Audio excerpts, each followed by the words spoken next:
Chakiniba Nitauchu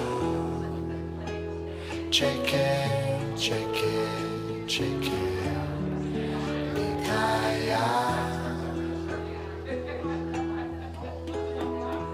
Ire were were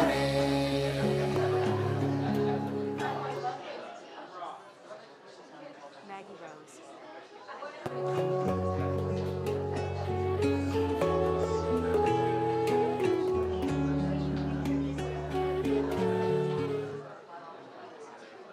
Akini Walt.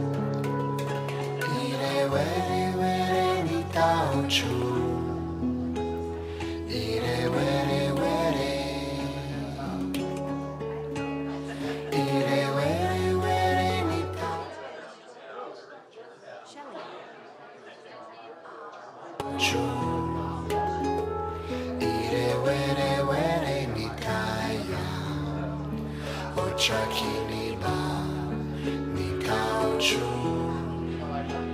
Cheke Cheke Cheke Nikaya Ire were were Ire were were Nikauchu Ire were were Ire were Nitauchu Ire were were Nikaya Ochakiniba Nikauchu Cheke Cheke Cheke Nikaya Ire were were Ire were were Nikauchu Ire were were Ire were were Nikauchu Ire were were Nikaya Ochakiniba Nikauchu Cheke Cheke Cheke Nikaya Ire were were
chu.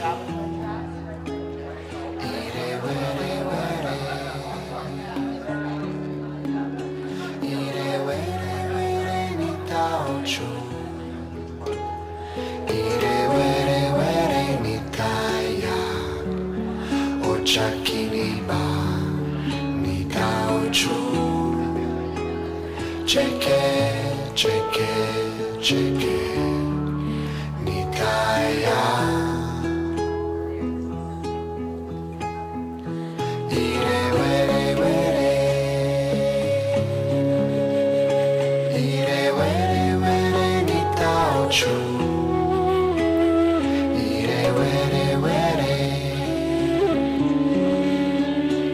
Ire were were ni tao chu Ire were were ni kaya Ochakini ba ni tao chu Cheke, cheke, cheke ni kaya Ire were were Ire were were ni tao chu Ire were were Ire were were ni tao chu Ire were were ni kaya Ochakini ba ni tao chu Cheke, cheke, cheke ni kaya Ire were were Ire were were ni tao chu Ire were were Ire were were ni tao chu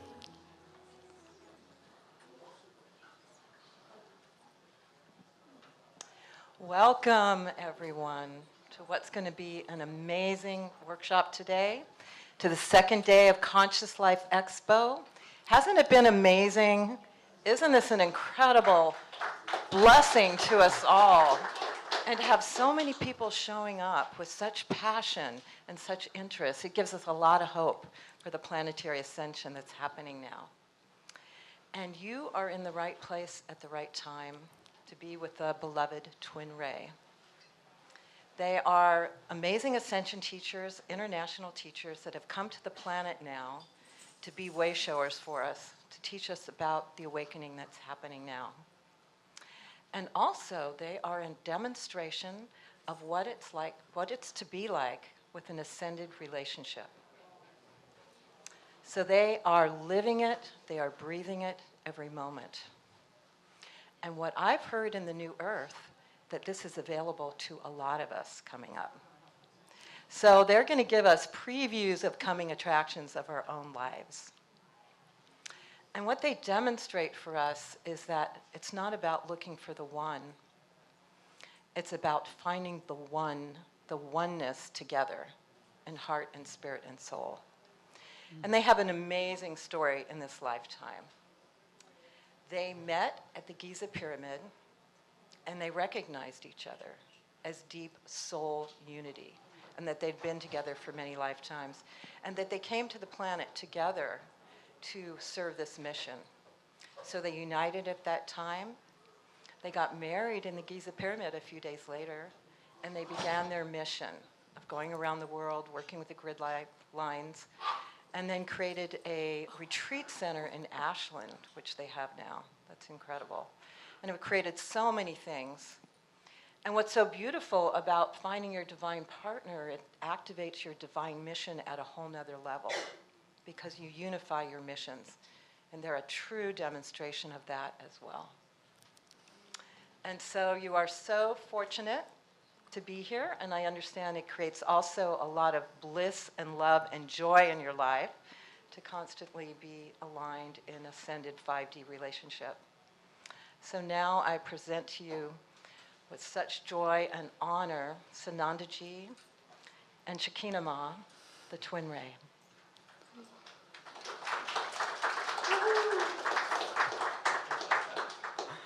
Thank you, beloved Deborah.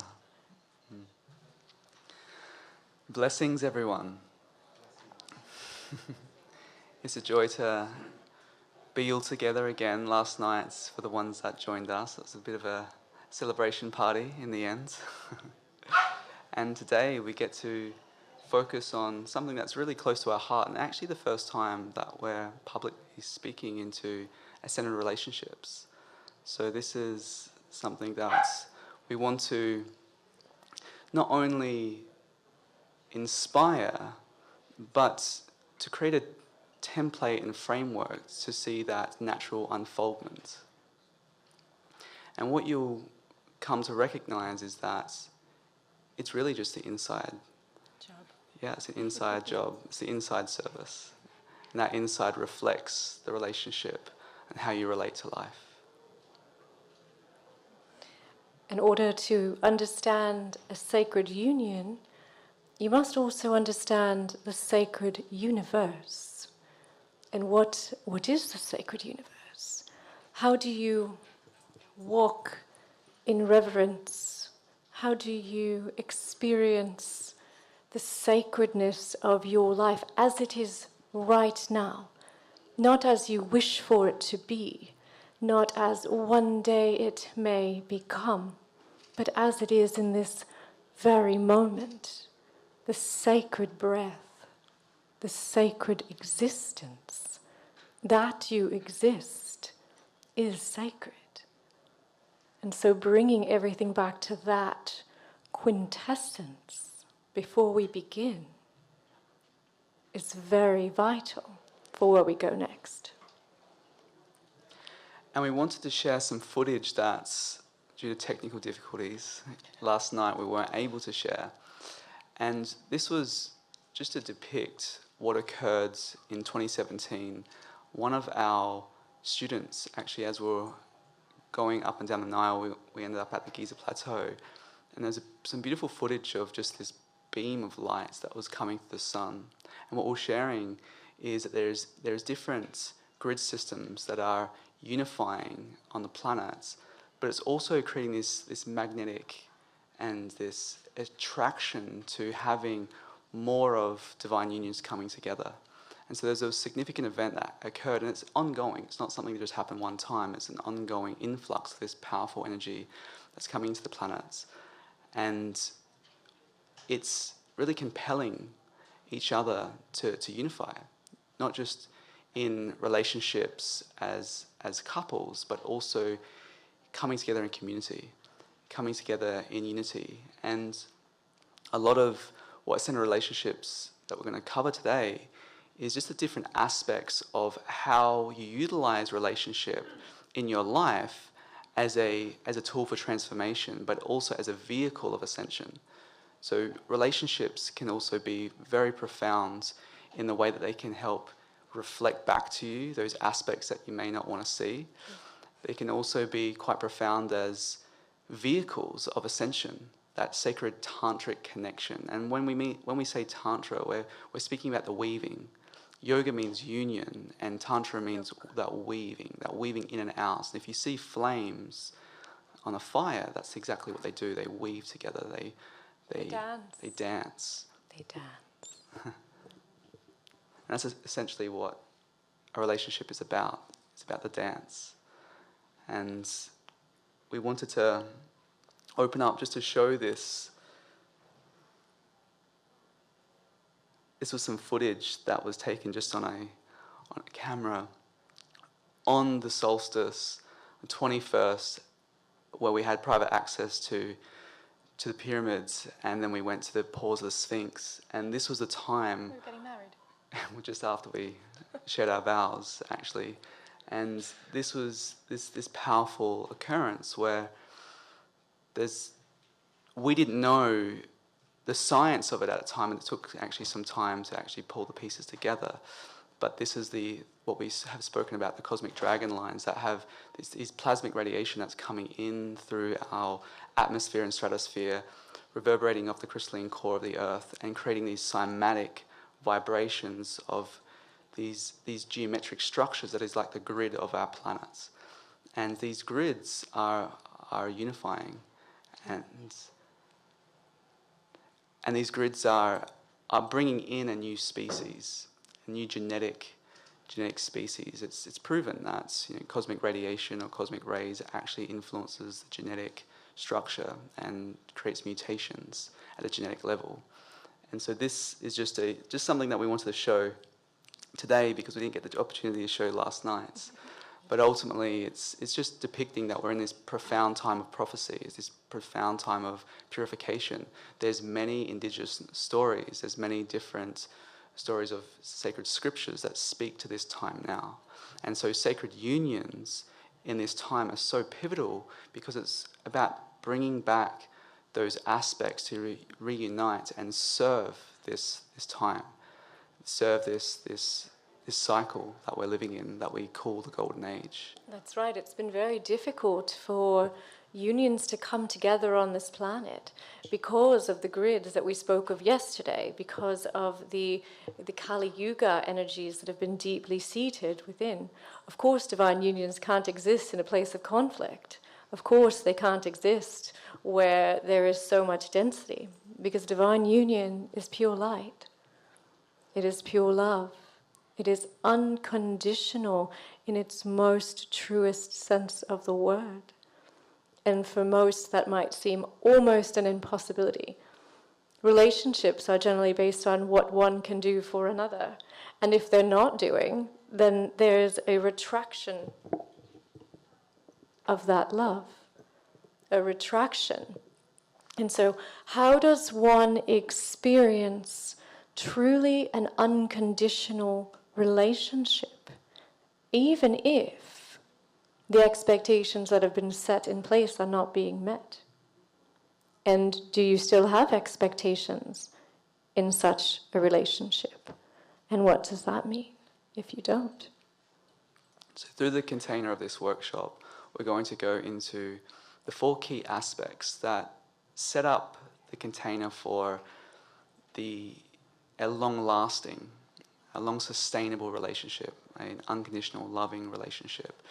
Now, in that vein, it's really important to know that even if a relationship is long-lasting, sometimes the contracts are complete. And there's certain contracts at certain levels of your relationship on your journey. As you evolve, the reflection of you evolves as well. And so we're going to go through each level of the ascension process within relationship and the different sort of categories of relationships as well. But first, it's an internal job, of course. It's the internal work, it's the internal service. And so love starts within. And we always say unconditional love unconditions the mind. So living in a space and a state of unconditional love is actually being who you truly are. Love's not something that you find in someone else or you find in a relationship. Love is your true nature. And when we say love, we also mean God. We also mean spirit. We also mean consciousness. We also mean awareness.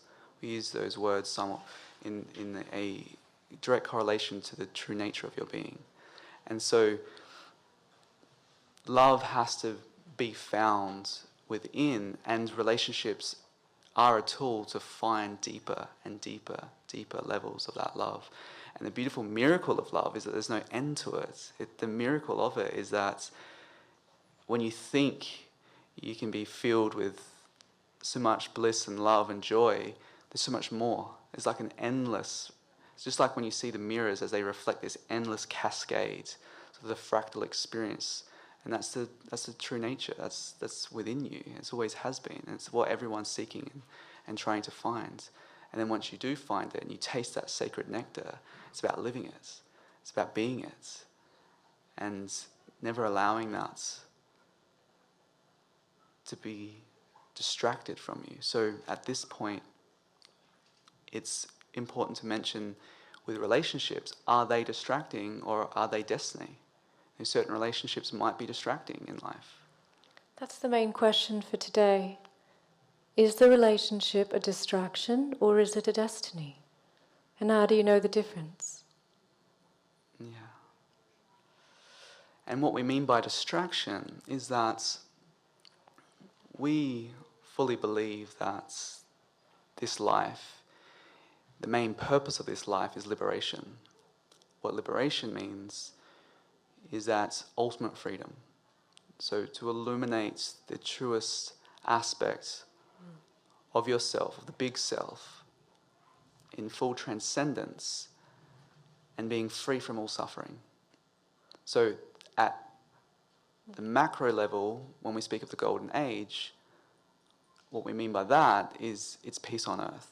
But of course, peace on earth means peace within.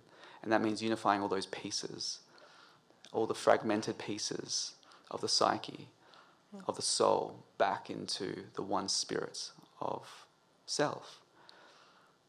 And the joy of doing this is that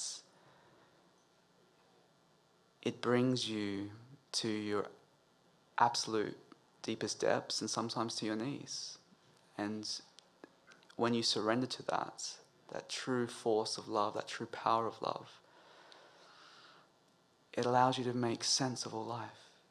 You start really seeing all the connections and all the pieces actually come back together, and you realize the wholeness in all of it. And it makes it all very much worth the journey. And as you walk that path, the boons, the bliss, the presence that comes back is remarkable. And so we're going to go through the process of what happens. And this is exciting, because when you learn this and you become this, you naturally will attract, if you're looking for that one, of course it's never the one external, it's becoming the one and living in oneness, and then you attract that equal in your life, and then you get to serve. And so each one of these relationships are about service, and as they evolve, that service changes from the relationship to the world at large. What would it be like if you lived all of your moments actually in and from your heart? Every moment. Close your eyes for just a moment. Someone's excited. Close your eyes for just a moment, really, just a couple of moments, and feel. Right now, come into your hearts. Come into your heart, all of you. Good.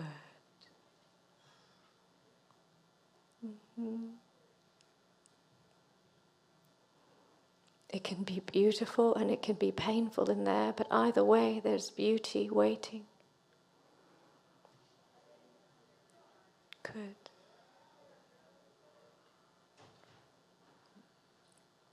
Nothing can beat the bliss of being. Imagine a life that everything that you experienced was in perfect harmony, perfect wholeness. This is not some romantic idea of some fairy tale. This is the ultimate potential for each one of you to achieve and live as and live with. And this is where your magnetics begin. This is where you can magnetize one who also is able to stay in their heart space. For if you can't, it's like going to the top of a mountain and you're feeling the breath and you're feeling the air and you are expanded and feeling incredible, and you send out a boomerang with your intentions, a boomerang with all of your love, and you send it out into the universe, and then something happens and you fall down the mountain. You can't keep yourself in the space that you were when you first set that intention to be. When the boomerang is sent back to you, because that's what the universe does, where are you to catch it? Where are you to receive it? So how do you stay on the top of the mountain? How do you stay open in your heart when the world perceivably around you feels like you just want to close your heart a bit to keep you safe? This is where this begins. Because you can't have a sacred relationship without an open heart. And a heart made of light cannot feel pain. A heart made of light can only know that light and attract that same light. So who's ready to become a heart made of light? And allow your heart to be your entire expression, your entire field, your entire body, your entire consciousness. And so for us, we hold the heart in the highest regard. All for the heart. Yay! Beautiful puppy dogs are all just full of hearts. Speaking of Unconditional heart. love. So Okay, beautiful. So we begin.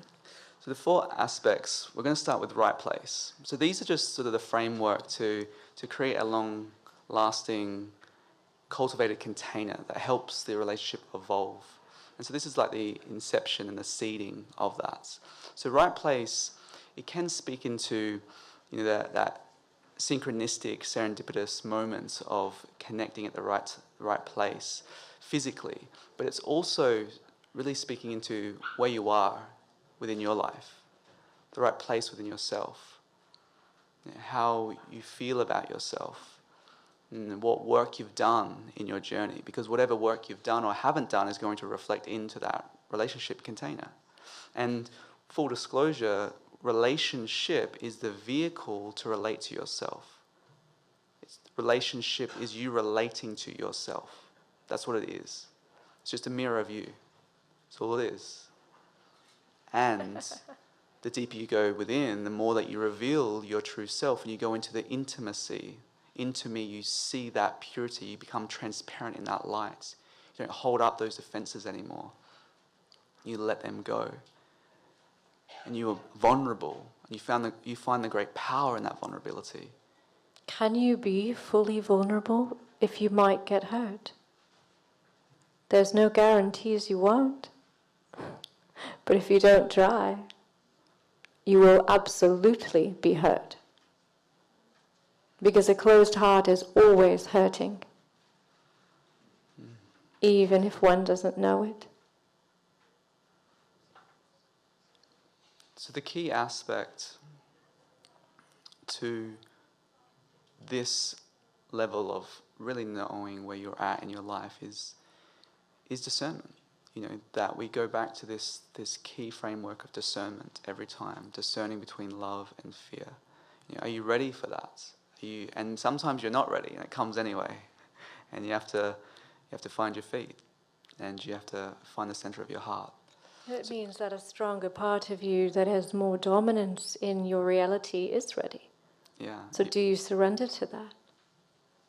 Yes, because your conscious mind say, no, this is not the right time in my life. No, I've got to do this, I've got to do that. But There's then a your whole higher plan self, of action that's not matching what's going on right now. the higher self says, nope. And that's my own journey, to be completely transparent and honest. I went to the Himalayas, renounced everything, let go of possessions, and was like, okay, no more relationship. I'm going to be in full. Then these eyes and this face appears. In a cave. Yeah, it was really like that, to be completely honest. I was going to the Himalayas to just... You were in Vashista's cave. Yeah, In the in Himalayas. a sage known as Vashista. Yoga Sutras by Vashista is an ancient sacred scripture that speaks of non-dual consciousness. And anyway, I was meditating and there was this bright light, and it was Shekinah Ma, but I didn't know who she really was, and I didn't really acknowledge. I was just trying to go back into meditation, and sort of like, oh, I've got to turn this light off. I mean, I was meant to be in a cave, and then I did acknowledge and witnessed Shekinah Ma just floating and smiling, just appearing there as she does already. And that led to going to Egypt, and we arrived at the same time, and we actually started just doing grid work.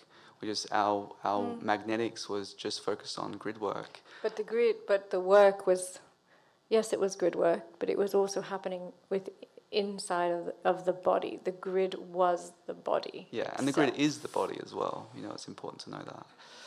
So There's so many stories. We're writing a book about it, so yeah. there's many But stories. the point of this was that, you know, I had no idea and I didn't want to know, to be honest.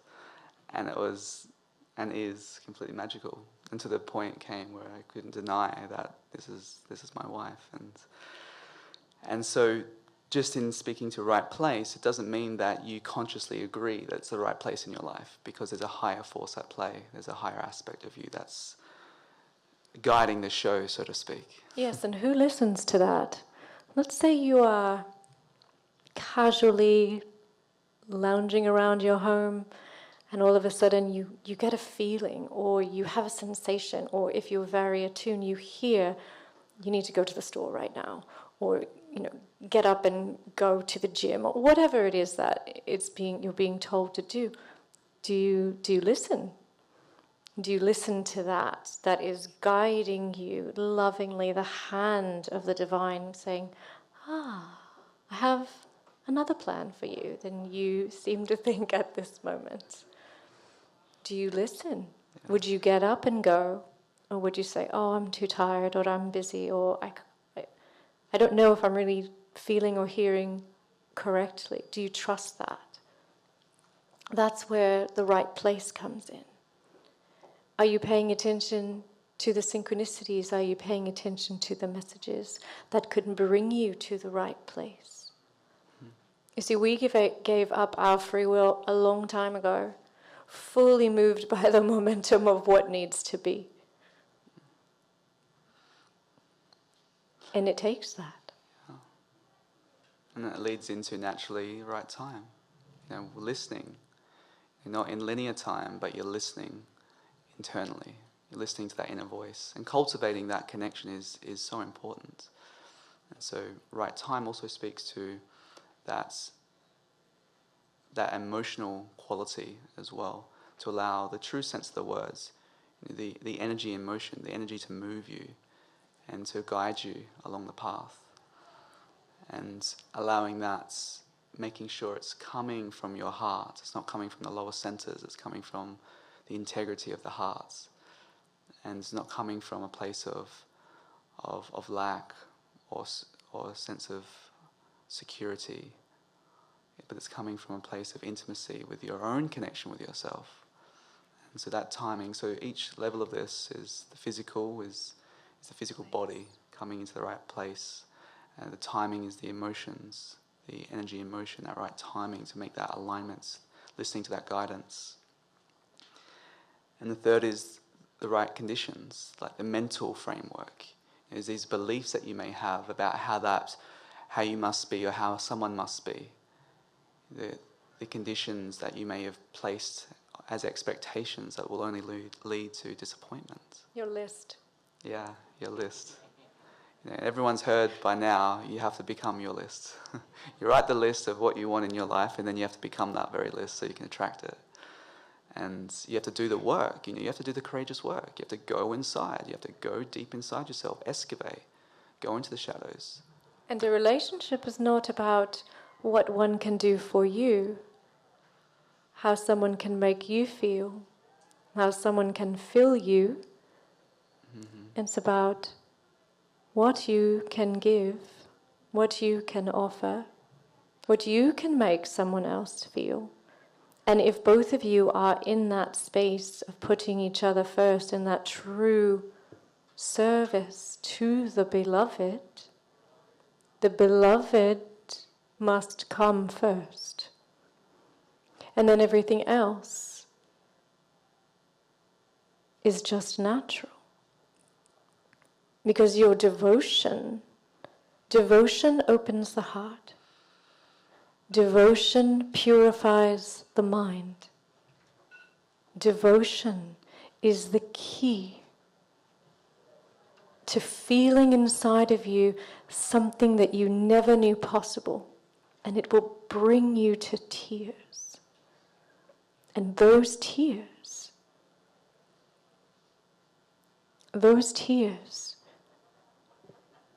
will allow you to feel an emotion inside of you that will blast open the gates of your heart. But there's courage needed here. A lot of courage.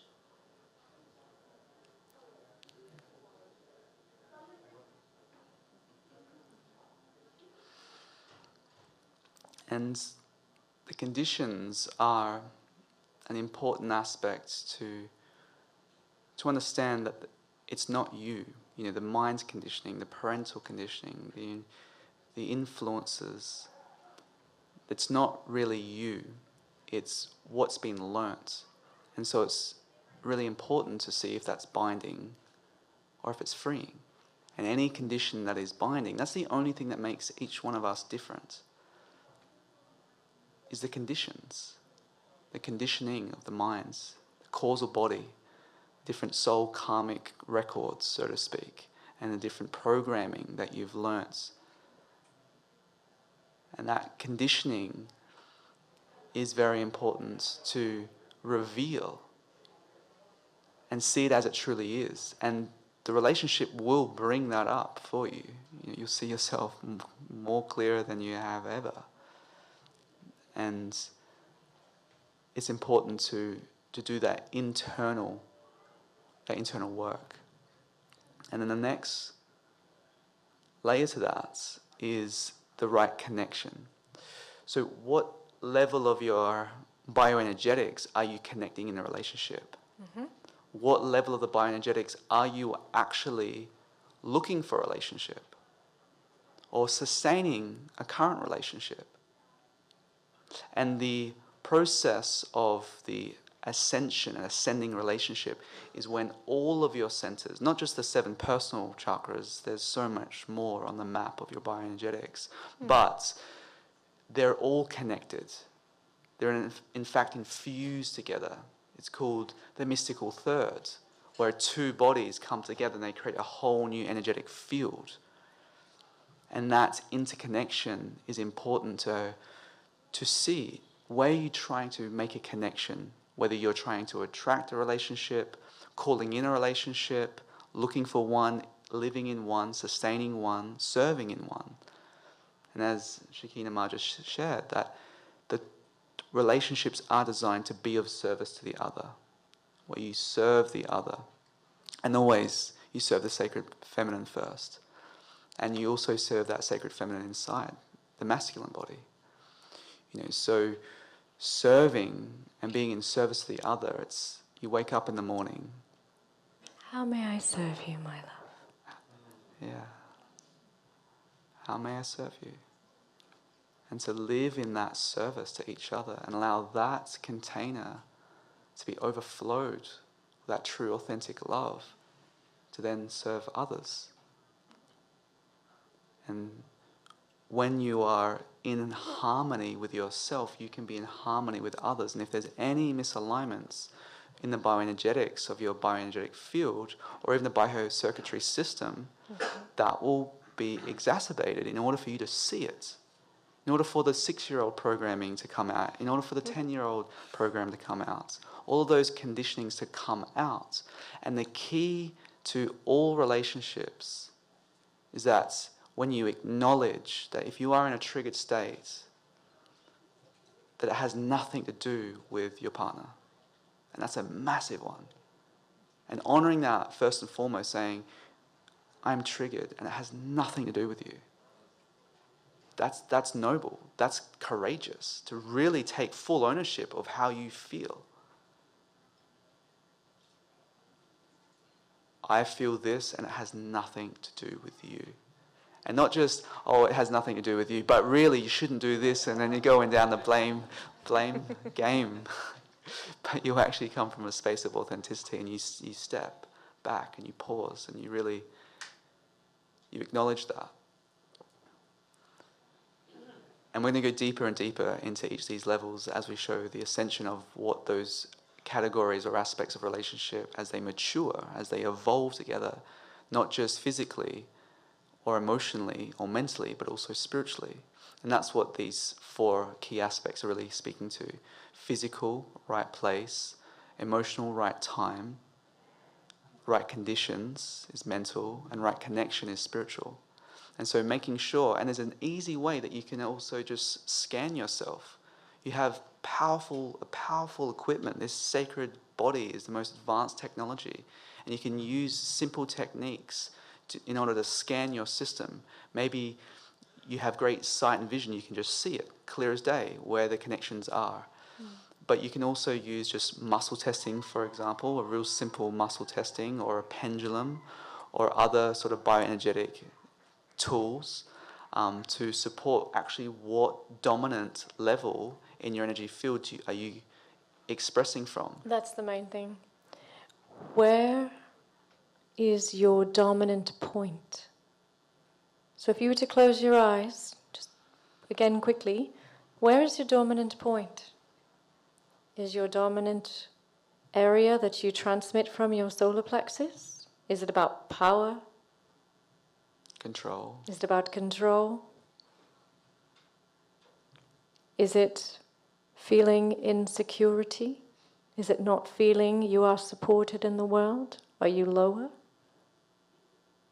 Or are you in your heart, open, pouring, ready, whatever may come, in full trust and surrender that you are he or she whom is provided for on all levels? Or are you in your crown? Are you not quite grounded in the body? Are you playing in the skies, in the magic of what is there but not yet brought it down? According to where you are dominant is where your magnetics will be. It's what will attract whatever your partner or whatever energy is going to be a vibrational match. So the work is to bring yourself to your heart. And the easiest way to do that is to center yourself and coming into your heart, but then your heart is this central point of the toroidal field that connects all of the biocircuitry systems and bioenergetic energy centers in your body. And it all sort of filters back into the heart, and you're in this coherent field of living information that's centered and grounded in the center of your being. And so a simple practice, as we call True North, State of Non-Action, or 12 o'clock, which is just you can visualize, close your eyes and visualize a clock, and the small and large hands are facing at 12. And it's just very, very simple. But what that does, it brings you from the horizontal plane, which is the plane of action and reaction, giving and receiving, and you come into this vertical plane of connection to spiritual order. And so you can visualize even a compass, like a golden compass pointing at true north. And when you see that alignment, you bring that down into your heart. So you take the elevator down from the awareness of your skull and your eyes and down into the center of your heart. And when you connect here, when you breathe here with your awareness, you still can look out and you can still see, but your awareness is in the center of your heart. Oh, you can see much more. And what you start doing, the more you become accustomed to the center of your heart, you actually start becoming more accustomed to the field. You start living life through the field, and your energetic field starts to be in resonance. So the ethereal body, the emotional body, the mental body, the astral bodies, the causal, and so on and so forth. These layers or sheaths of information that hold all your records of beyond time and space, every single incarnation that you've ever experienced is housed inside you and around you in all moments. And in fact borrows from your Akashic body. Yeah. It borrows that information, the data, that then is brought inside of your body to resolve it, to bring it into being, to transcend form into formlessness in body. So having a center here, you can more easily and effortlessly actually attune to more your higher sense perceptions. And this is the old style, like the Lemurian style. The ancient Lemurian style was all living through the field. the senses, the higher sense perceptions, was exactly actually how you experience life. It was more heart-based, and you'd live in that unity of the field itself. And so coming from that space, that sustains the relationship, because when you come together in your relationship, you amplify your field. You amplify the coherency of your field together. And this can manifest. You can manifest profoundly together. You can also heal quite instantaneously. These little blips along the way, these little triggers or wobbles that you might have, you can instantly see it and shine a light of it, and it self-corrects. You self-correct back into your heart.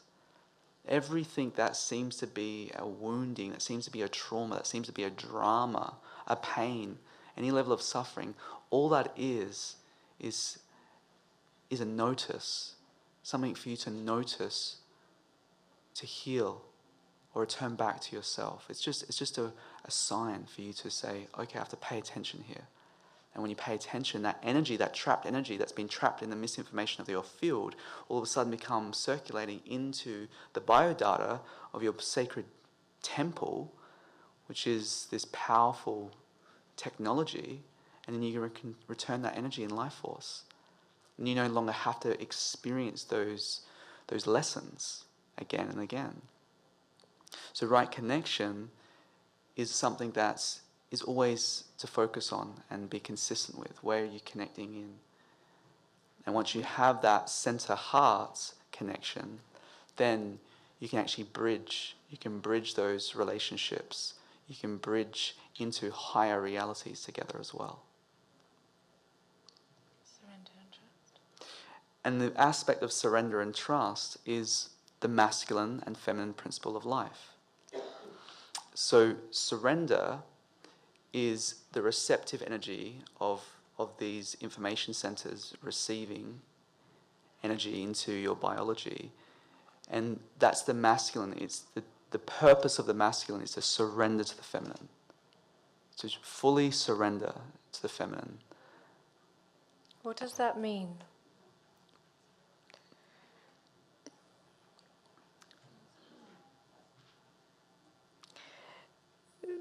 In this human experience, the DNA, the spiritual DNA of a masculine dominant form and the spiritual DNA of a feminine dominant form has certain makeups.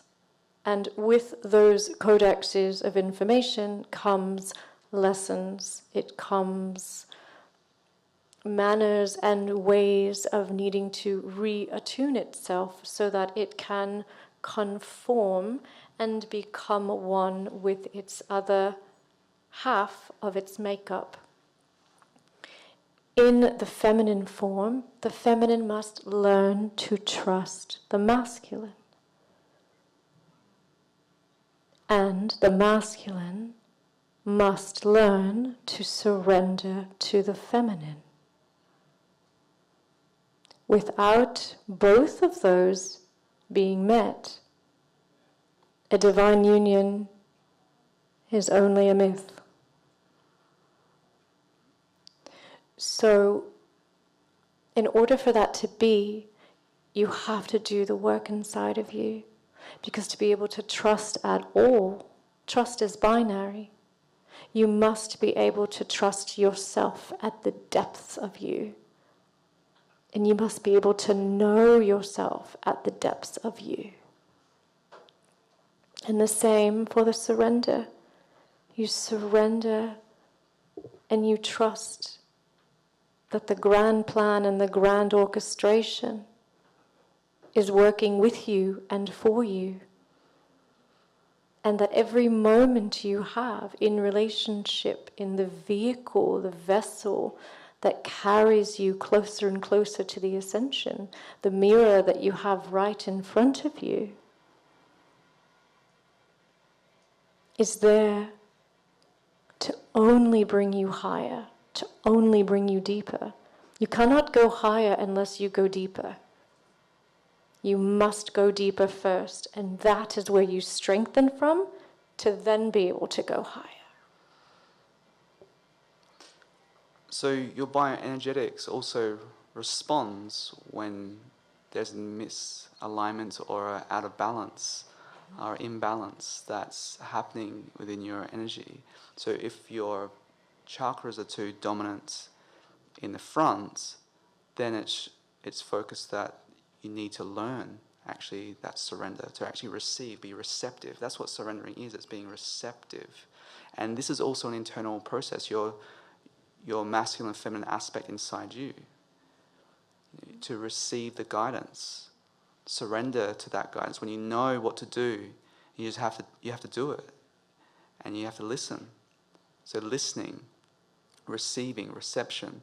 If your energy centers are too in the forward motion, you could also be projecting out your intentions or your vision or what you want, Or your wounds. trying to control. So this is where you may be projecting into life instead of surrendering to how life is. And the same as the back. The back is trusting. So when you trust and you've received that, and you trust it is how it is, how it must be, and trusting yourself, trusting that guidance. They go hand in hand, like the left hand washing the right hand. It's not separate. They're one and the same. So the relationship requires that in its physical form, and there's always a masculine and feminine inside, no matter what physical vessel.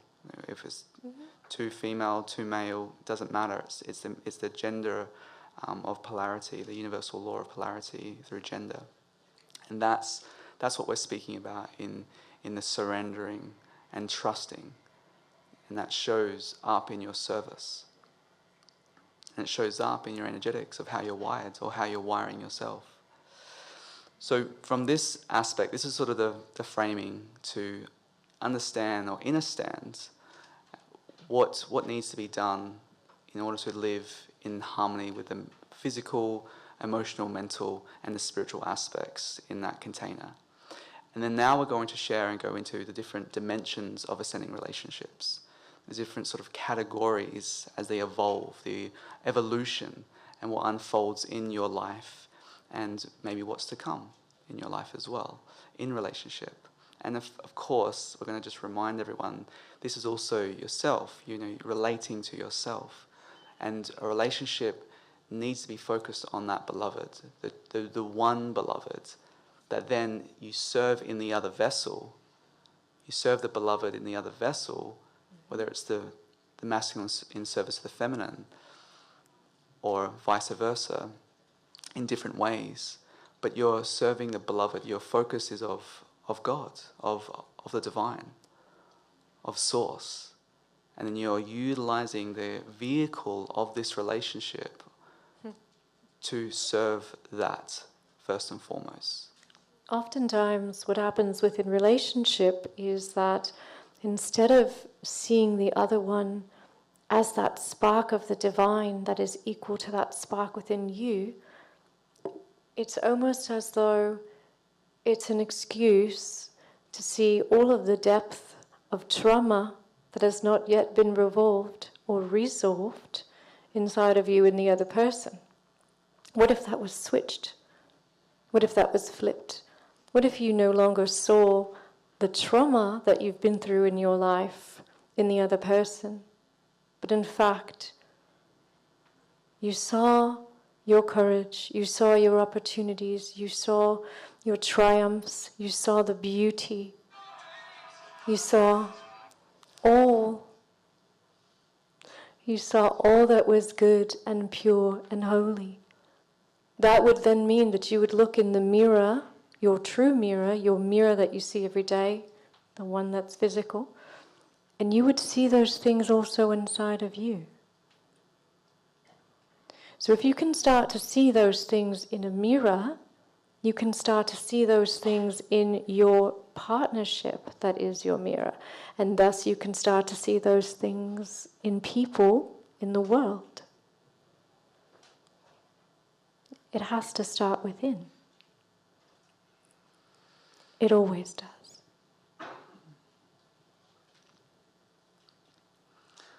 So the first layer and level of relationships we call flame mates. And this is more about the joys of relationships that's, maybe friendships as well. This is not just intimate relationships. But this is where you connect more at the personality level. It's the friendships, and that could be in a relationship container, but sort of the first level to that. And this is not a stage of commitment.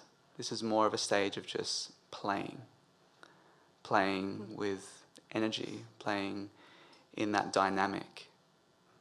That's the beginning sort of the dance. And this can be a level where the quality of relationship is just at the surface. Camaraderie. Yeah. It's you meet somebody and you go, oh, hi, sister, brother, whatever, and you make that connection, and you feel like there's a kinship there. There's something that's lovely. This is a nice relationship generally. This is something that's not necessarily very deep, Yeah. but it feels nice. It feels nice, like you want to make a connection, a friendship, essentially. The next layer is heart flames. This is the aspects of the qualities of your heart, the different virtues, the different aspects that you feel in resonance with others. This is where you start making that heart connection, and this is where you start doing more of the inner work. You start unmasking some of those qualities that may have been kept hidden. So the heart flames, in esoteric science, there's the heart itself has all these tiny little flames in its center, and there's 108 different flames, and each one of those flames represents sort of potentials or different virtues that you've learnt in different lifetimes. And these relationships are to bring out those flames, essentially, those qualities of consciousness, those qualities of the purity of your heart.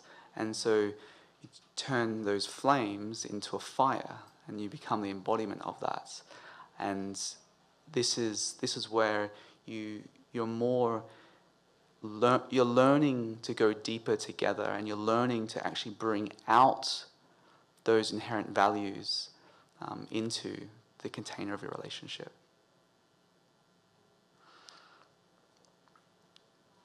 Next layer is soul flames. This is where it's more about your karmic contracts. This is where you have karma to complete. Karma that has brought you back together. We're meaning records, like the action. The word karma means action. So there's actions in life and lifetimes that have been recorded that bring you back. And you have this powerful circuitry system. It's called the nadial complex, or the nadis in Eastern yogic science. They're your spiritual nerves. And it's like your spiritual nerves, basically. You have 72,000 nadis, that they're like these branches of a tree that reach out to every single organ. They go out through the bioenergy field as well, your aura. And there's 72,000 masculine and there's 72,000 feminine, or the positive and negative sides of the same sort of spectrum. And these are your records. So you have all these records inside your physical biology and your etheric templates. And the people that come to you, there's certain relationships that are of the soul quality. You have work to do. You have a mission to do. There's certain things that you must purify, you must cleanse, you must heal, you must resolve from other lifetimes as well.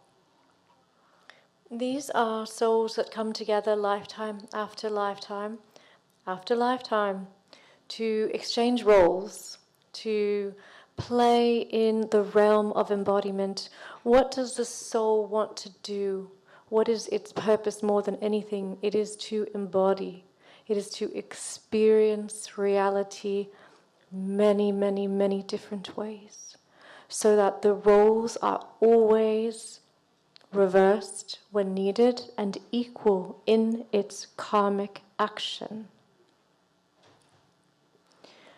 So with this particular group, this could be mother-father, this could be son-daughter, this could be partnerships. This doesn't necessarily need to be intimate either, although many of them are or become intimate.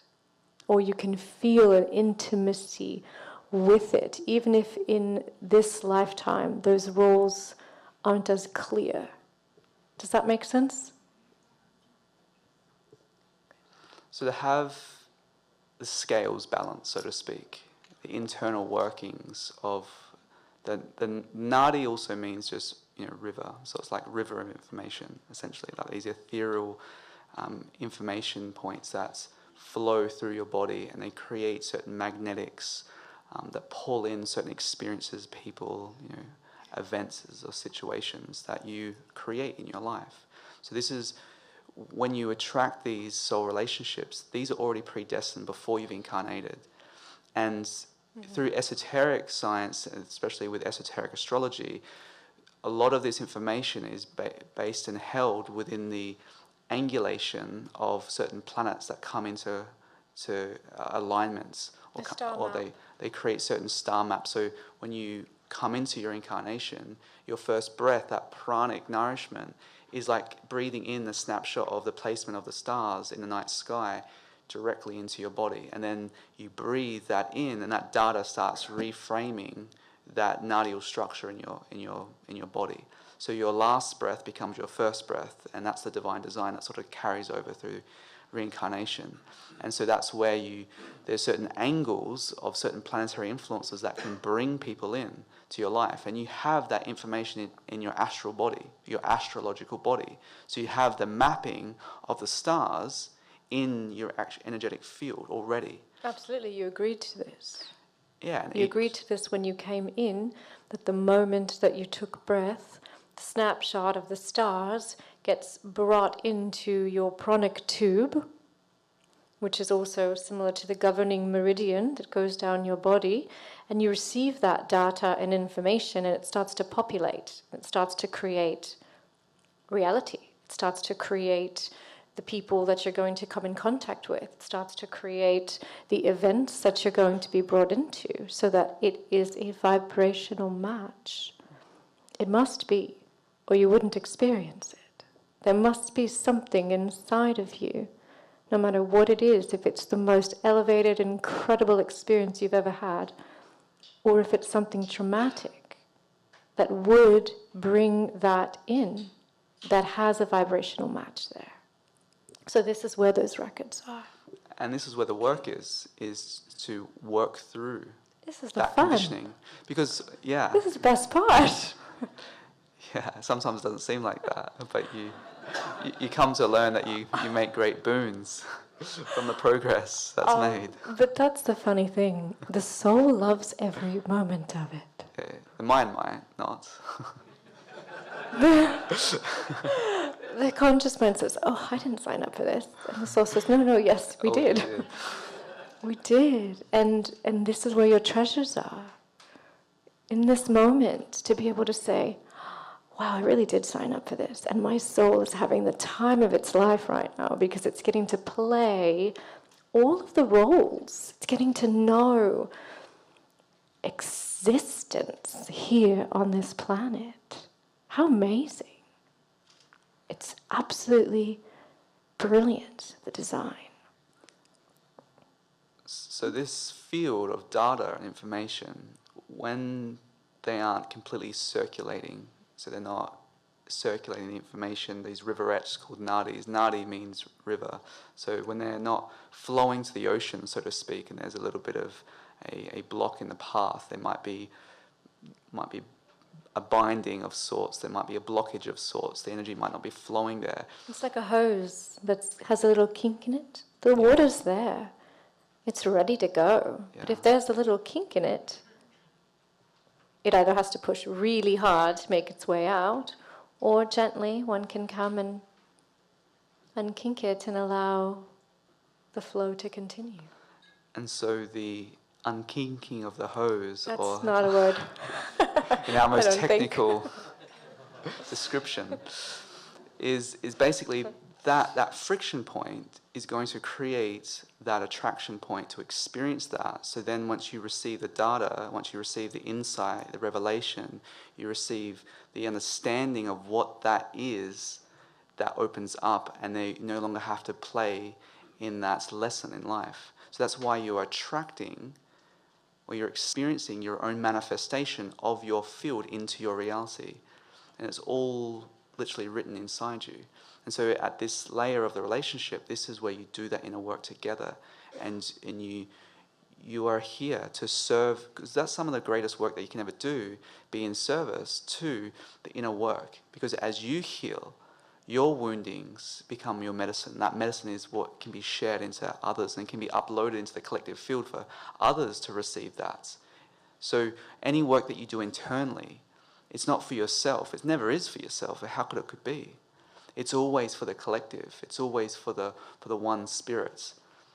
And this is where, when you do heal the records, so to speak, you resolve these records, there's so much more energy, and you elevate into a higher frequency, and you start ascending in your reality of perception and vibration. And the next layer of ascended relationships is twin flames, where you are actually in alignment with your equal, and your service to each other is equivalent to the service of the world. And twin flames are focused on service to humanity. You're always here in service to humanity. And this is the most powerful container for an ascending relationship, to first help ascend your own process of your soul's evolution, but always showing up together. And there's 7 different permutations of a twin flame relationship, depending upon the energetic structure. But ultimately, a twin flame is when all of your energy centers are fully unified, and you come together in that unification, and you're here in service. Twin flames generally come together in their very last lifetime. Mm-hmm. That means that they have already gone through the flame mates, they've already gone through the soul mates, they've already gone through those lessons of the hero's journey that were really hard. The buttons were really getting pushed.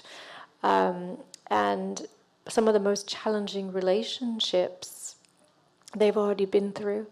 And they've taken what they needed and they learned, not through blaming of another, but through really taking inventory on what they could have done differently, how they could have served the divine differently, even within themselves. Then, once you get to a certain point, you earn the ability to have a last life, a final life. Not final, but you don't need to come back if you don't choose. It's not a cycle that is energetically pulling you back down again, pulling you to come back to earth again. It's not a frequency field that you are in a looping pattern with. You are freed of that space. And when you connect with your twin flame, your ascension process is exponentially heightened and quickened. And this doesn't mean you won't have some wobbles along the way. No. This is absolutely, this is the time where those flames that are dancing inside you, there's a mirror image of the physical hearts as a spiritual heart, And what happens is when they unify, that opens up this higher hearts, which is more of the universal love that you experience for everyone and everything. And so twin flames are seated here in their higher hearts, or they're working to get there together, and you're helping each other to ascend together. So you can be that expression of your true nature, your true self. So twin flame relationships are rare, but this time that we're living in, this is going to become more evident as, again, the grids, these divine unions are going to come into more close proximity and connection because of what's happening at a mass level on the grids of the earth as well. And these relationships to come together is a fusion and an alchemy to, yes, serve the container, but ultimately to serve humanity. And when you look at the twin flames, you can see flames. You watch them dance. They come in and out of each other. They borrow from each other. They inspire each other. There's a dance, and this is a very visceral relationship. This is a relationship where there's still not that wholeness yet. The masculine and feminine has not yet merged within a twin flame container. It's still dancing and playing. It's still requiring physical intimacy. It's still asking for those things. This is actually where all the fun is, to And be quite this, honest. and this is probably where the fun is. This is where the relationship is focused on self-realization as well. So you're utilizing this container as a tantric expression to weave in and out of the threads of your own energetics to become one. And so the dissolution of the perception of self and other dissolves entirely, and you are united in the true beloved of the divine as one. So that is the journey of the twin flame, and a lot of your gifts start heightening as well. Your intuition starts increasing. You empower each other. You do. You empower each other. Yeah, and so this is a powerful relationship and container to be a field of service to, again, the inner work together to ascend, to reach deeper levels of being inside. Again, the deeper you go, the higher you go. Mm-hmm. But also it becomes a vehicle of service to humanity, to all life. And so this is where a lot of revelations, big revelations that come through, those realizations and more of those. It's like you have to prepare a lot to get to that level of that relationship. You have to prepare. And that's why each one of these stages along the journey is that preparation process for the maturation of coming together in that holy union. That's right. And one of the main jobs of a twin flame relationship is activism. Mm-hmm. They are out there. They are paradigm shifters. They are paradigm shifters, but are still living in duality at the same time. They have not yet moved out of duality. So they're out there. The activism, there's, I don't know, fighting for. Well, at different levels, different levels of the evolution of that type of activism, more like spiritual activism. What we're speaking about is this. And it's not. It is duality at a perception until it's not. It's the two flames until it becomes one fire. That is ultimately the purpose of the twin flame relationship. But that's when they ascend together. Yeah, and that's the tool of ascension. Then you ascend beyond all duality, and you experience unity, where you're experiencing that connection within your field to one another. You know inherently each other so intimately as yourself. It's no longer that you have one physical body and you've only been programmed to experience yourself through one body. You can actually experience yourself simultaneously in another physical body and energy field. And that's where you start unifying together. And you have to be so transparent. You have to be so vulnerable. You have to be so so authentic and intimate because there's no sheaths, there's no veils between you anymore. And the process of ascension is dissolving all those veils of separation between you and the beloved, internally and reflected in your relationship. So it's a very sacred alchemy.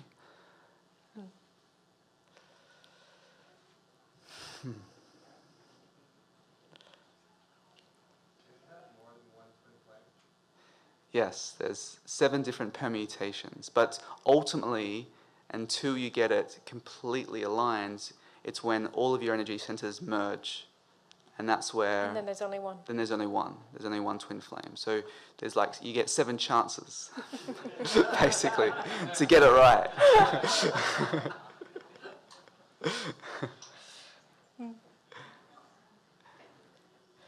Is there any more questions, beloveds, about yes? Before we move on.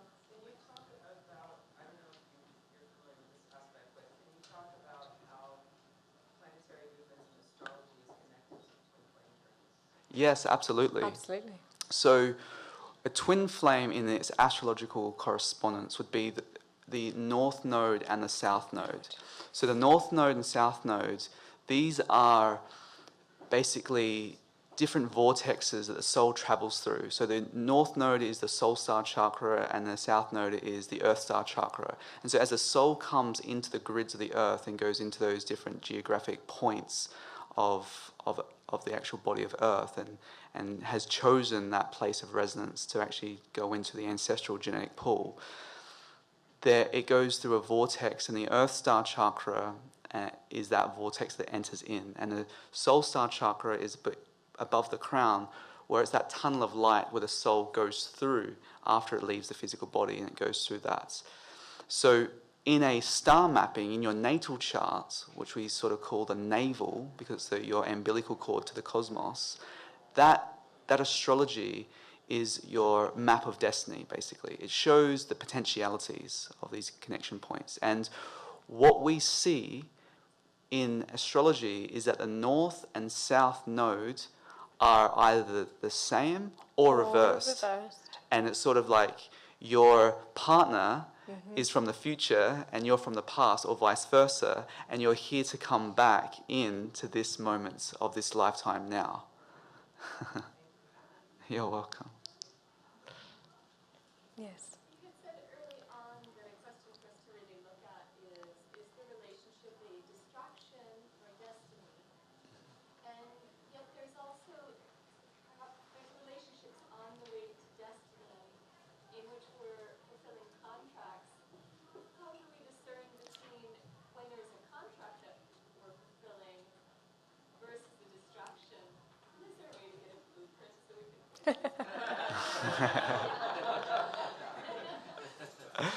That's a great question. So, destiny, this is important to sort of unpack that word. Is it even real? Destiny, is there this what we see as destiny is these probability waves of potentiality.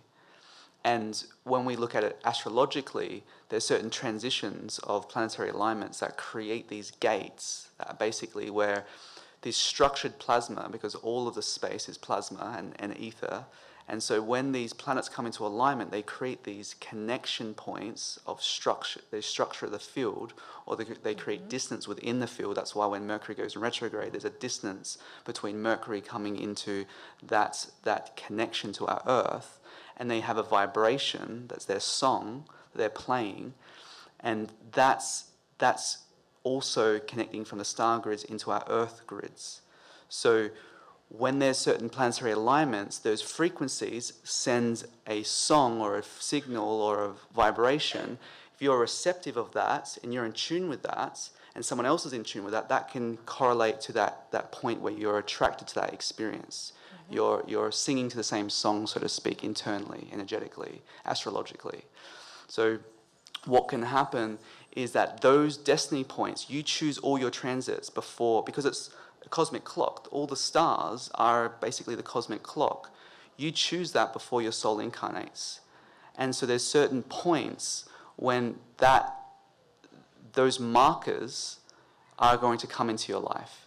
But if you're at here and you haven't learnt those lessons, you're going to attract something that's at that level. If you are up here in the heart, you're going to attract that. So the more work you do, the more you're fulfilling that alignment in the sky, but also within your field.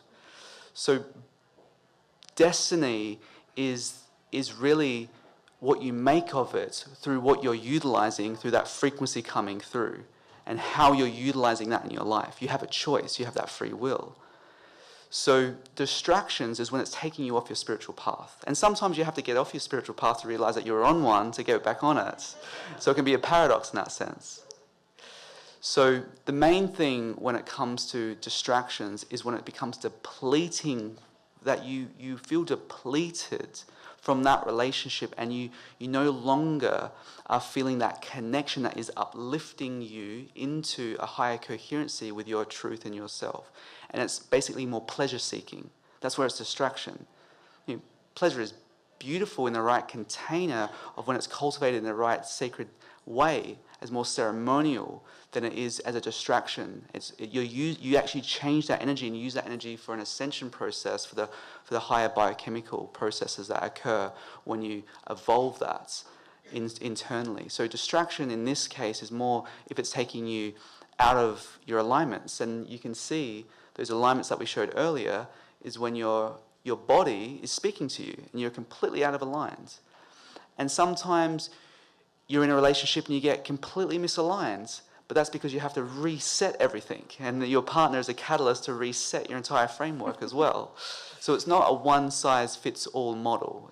It's your discernment that's key when it comes to distraction. You know internally, oh, this is not right, or this is right. The contract's complete now. Right. How long do you need to have a contract for? Yeah. Is dependent upon how quickly you learn what you've come to learn. And then you also want to disengage any of the past codex of information and data that's been brought into your biochemistries and into your body and into your cells, and see if that energy is creating patterns by which you are attracting the same thing. You can continue to attract the same thing and actually be complete with your lesson. You don't necessarily have to believe that you still have more to learn because you're still attracting it. There could be absolutely energetic reasons that you have not been able to disentangle, but that the lessons might be complete. What is a distraction? A distraction is anything that prevents you from the depth of your connection. And sometimes that's yourself. Most of the time. Just sometimes get out of the way of yourself. You can't blame anyone else for that. There's actually no one distracting you but yourself. So another thing is with contracts, this is a very important key, because sometimes you fulfill contracts and the contract isn't renewed. And what we're saying about contracts is more soul agreements. Sometimes you fulfill those soul agreements and your partner hasn't fulfilled that. And sometimes they can expire, but sometimes they get renewed when you're evolving. So it's that there can be those relationships that keep going on and on and on for the wrong reasons. It's out of more of, the lower centers instead of the higher evolution. And so again, that's also a reflection of where you're at and what you're willing to let go of, and then re-imprint the field with making that choice moving forward. Any more questions, beloveds? Yes. So, are you saying that with the twin flame, you're actually already had an agreement before you came in to meet that soulmate? Yeah. Yes. Is it soulmate or is it twin? Is that the same? These are just words, whatever meaning we ascribe to them, but yeah. Like, so that you already, so you have to do your work. Because I've heard that Yes. in the Kabbalah they talk about Soulmates. the man has to do his work before the woman Yes, the tikkun. present herself to him. Yes, the tikkun. Yes. You must complete your tikkun. Yes, that's one way to look at it, because traditionally, Journey to the heart. Yes, to the diet.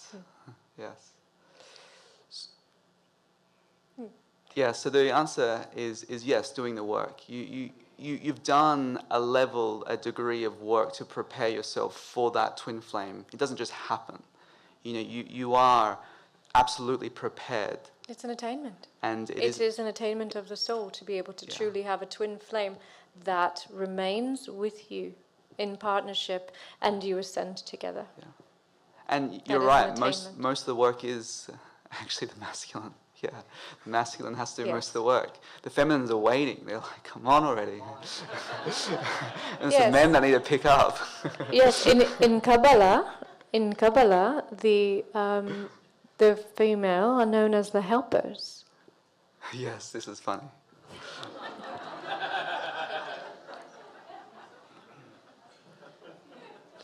Just waiting and there to support and gently uphold. But it's the one with the wisdom. Yes. Yes, beloved. First of all, thank you. So enlightening. What would you say real life practical that you do together, just as a daily practice or routine practice that divine union is your partner? So what we said earlier with how may I serve you, and when you're saying you're speaking to that beloved, that's the true self inside their hearts. How can I serve that? And that can be done in many different ways, many beautiful ways, different ways of ceremony and ritual. But taking time in sacred presence together, like breathing together, connecting your energetic centers together in a harmonious way to create like infinity loops together, and put your backs together and breathe in the same breath and unifying your fields, coming, fortifying, strengthening your bonds together. Like taking time to nurture the other and nurture each other through this journey is so important. Start with putting your phones down. Start with that. Actually having a time where you stop electronic communication altogether. Yeah.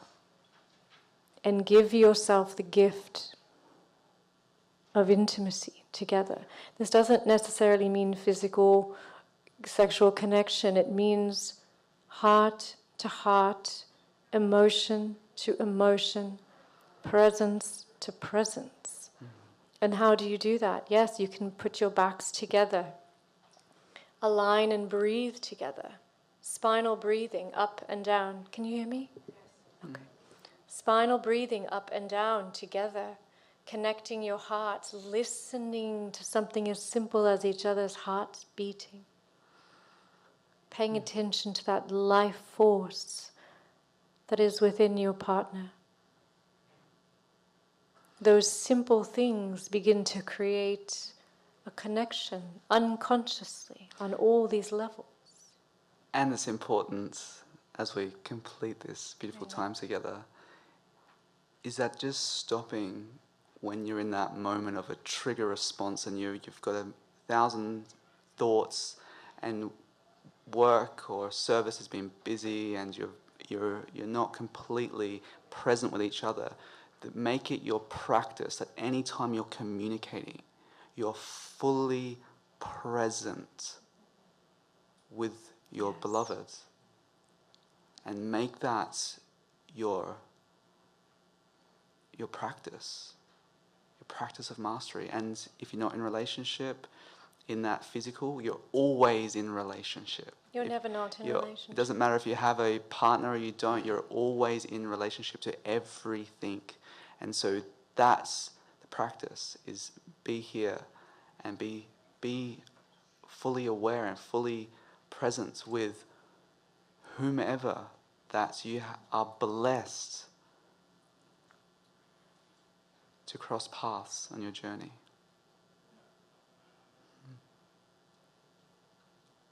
Yes, beloved.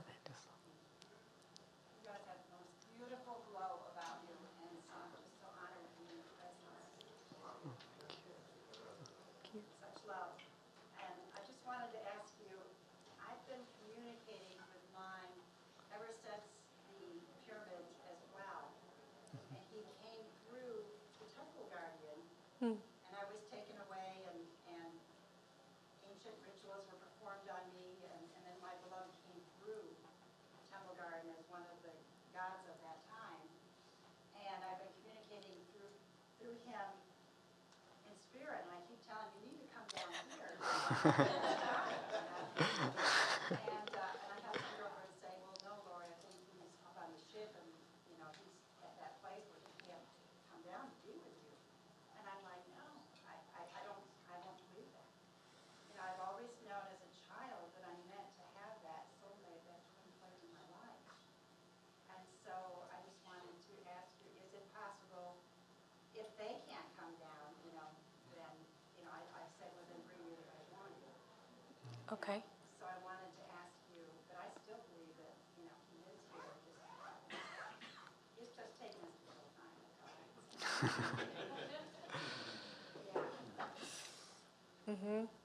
Okay. Well, this particular being that you speak of, yes, is part of the Galactic Alliance of Light. I can see that very clearly. Yes, part of the Galactic Alliance of Light, and is currently working on other levels. It does not mean that the energies wouldn't and couldn't come down, but understand that we have to, in order to incarnate, Ascended Masters and those of the like, we have to change the frequency to be able to come here completely. Most do not come. They've completed their journeys. They are working on other levels, layers, planes of existence, planetary alignments, etc., in order to help and assist the humans in form here and now. Know that you are not separated by time and space, and that that's only a perception of your physical form, and that at any moment you can make that connection, and then ask for something of the like that is present here, that you are ready for, in terms of your frequency and vibration that can be a match for you. And open your heart and listen. Thank you. Thank you, beloveds. We would love to answer all your questions, but we must honor the time. We never are timed when we talk and communicate. So this is new for us. Yes, but it's been an I want to absolute honor joy. it. Yes. We didn't go to TwinRay. Okay.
Hello, folks. We do have another workshop next with a very short turnaround, so we need everybody to please exit.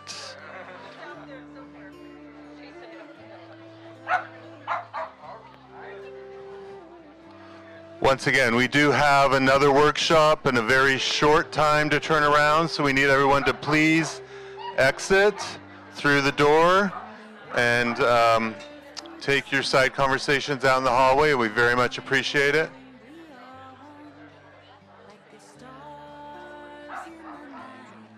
Hello, beloveds. If anyone wants to stay in touch with TwinRay, we have flyers that are being handed out for anyone. You'll get your free gift, get your Golden Age Resource Kit, and learn more about TwinRay. Thank you so much.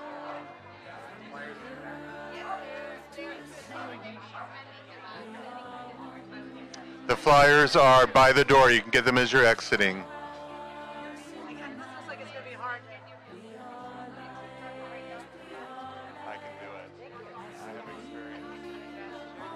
I'm very forceful. Really good. Yeah. That's a good year. Thank you. Thank you. I know, right? Hello.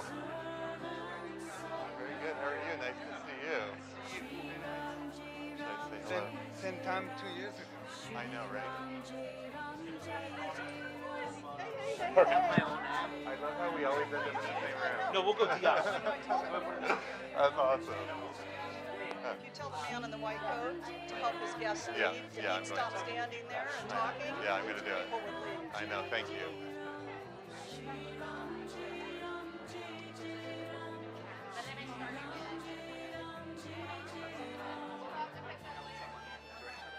I really apologize. So you guys, we can take that. No, they took away the stairs. Yes. We have a very short time. Once again, please, we need everyone to please exit. We have another guest we need to set up for, and we have a very little time. It's very important that you all exit right now. If you are here for Deborah King, we ask that you please go outside and get in line, and we'll let you in when we're ready. Thank you so much. Once again, everyone, please stand and exit. Take your things with you. TwinRay, it looks like they may be talking out in the hallway a little bit if you'd like to meet with them.